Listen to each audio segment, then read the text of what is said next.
ಒಡಿಶಾದ ಪೂರ್ವ ಕರಾವಳಿಯಲ್ಲಿ ಸಮುದ್ರದ ಅಂಚಿನಲ್ಲಿ ನೆಲೆಸಿರುವ ಪುರಿ ನಗರಿ ಕೇವಲ ಒಂದು ತೀರ್ಥಸ್ಥಳವಲ್ಲ. ಇದು ಭಕ್ತಿ, ಅದ್ಭುತ ಮತ್ತು ಮಾನವ ಬುದ್ಧಿಗೆ ಮೀರಿದ ದೈವಿಕ ರಹಸ್ಯಗಳು ಒಂದೇ ಕಡೆ ಸೇರುವ ಪವಿತ್ರ ಭೂಮಿ. ಈ ಪವಿತ್ರ ನಗರಿಯ ಹೃದಯದಲ್ಲಿ 214 ಅಡಿ ಎತ್ತರದಲ್ಲಿ ಅಚ್ಚಳಿಯದೆ ನಿಂತಿರುವುದು ಶ್ರೀ ಜಗನ್ನಾಥ ದೇವಾಲಯ. ಶತಮಾನಗಳಿಂದಲೂ ಭಕ್ತರನ್ನು ಆಶ್ಚರ್ಯಗೊಳಿಸುತ್ತಿರುವ ಮೊದಲ ದೈವಿಕ ಅದ್ಭುತವೇ ದೇವಾಲಯದ ಶಿಖರದ ಮೇಲೆ ಹಾರುವ ಧ್ವಜ.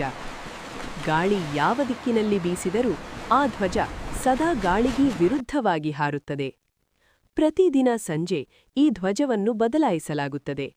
ಒಂದು ದಿನವೂ ಬದಲಾಯಿಸದಿದ್ದರೆ ದೇವಾಲಯವು 18 ವರ್ಷಗಳ ಕಾಲ ಮುಚ್ಚಲ್ಪಡುತ್ತದೆ ಎಂಬ ನಂಬಿಕೆ ಭಕ್ತರಲ್ಲಿದೆ.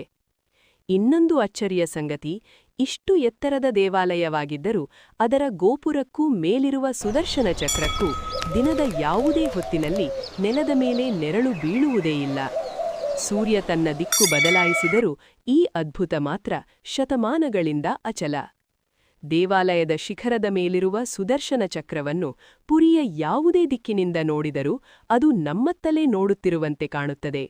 ಭಕ್ತರು ಇದನ್ನು ದೇವರು ಸದಾ ನಮ್ಮ ಮೇಲೆ ದೃಷ್ಟಿಯಿಟ್ಟಿದ್ದಾನೆ ಎಂಬ ದೈವಿಕ ಸಂದೇಶವೆಂದು ನಂಬುತ್ತಾರೆ. ಪುರಿಯಲ್ಲಿ ಗಾಳಿಯ ದಿಕ್ಕೂ ಸಹ ಸಾಮಾನ್ಯ ನಿಯಮಗಳನ್ನು ಮೀರುತ್ತದೆ.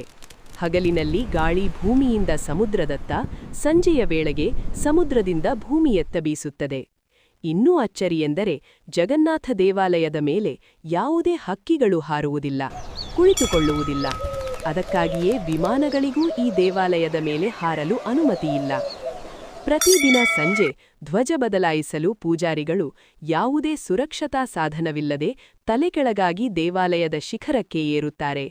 ಶತಮಾನಗಳಿಂದಲೂ ಈ ಅಪಾಯಕಾರಿ ಸೇವೆ ನಡೆಯುತ್ತಿದ್ದರೂ ಒಂದೇ ಒಂದು ಅಪಘಾತವೂ ಸಂಭವಿಸಿಲ್ಲ. ಇದು ಜಗನ್ನಾಥನ ದೈವಿಕ ರಕ್ಷಣೆ ಎಂದು ಭಕ್ತರು ನಂಬುತ್ತಾರೆ.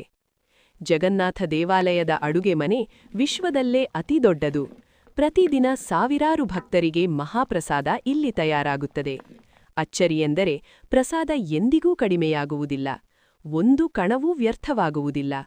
ಮಣ್ಣಿನ ಪಾತ್ರೆಗಳನ್ನು ಒಂದರ ಮೇಲೊಂದು ಇಟ್ಟು ಅಡುಗೆ ಮಾಡಿದರೂ ಮೇಲಿನ ಪಾತ್ರೆಯ ಆಹಾರವೇ ಮೊದಲು ಸಿದ್ಧವಾಗುತ್ತದೆ. ಇದು ವಿಜ್ಞಾನಕ್ಕೂ ಸವಾಲೆನಿಸುತ್ತದೆ.